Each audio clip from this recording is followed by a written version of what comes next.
que intuimos o pensamos de alguna manera es que hay cuestiones que no se van a tocar, ¿no? Que no se va a tocar el tema de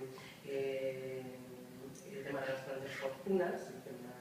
de los impuestos a las grandes fortunas, o que en el tema de las exenciones en impuestos de sociedades, pues también parece que no están dispuestos a dar grandes pasos. Resumiendo, pensamos que lo que está encima de la mesa es que tampoco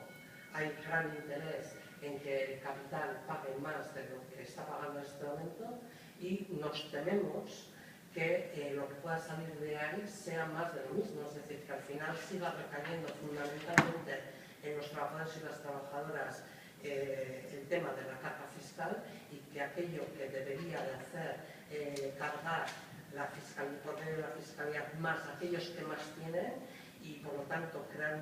una sociedad, ir generando una sociedad más equitativa y con un reparto de la riqueza también más justa, creemos que este acuerdo posible del que se está hablando puede estar lejos de ello. En cualquier caso, desconocemos en profundidad lo que está hablando y una valoración más exhaustiva la tendremos que hacer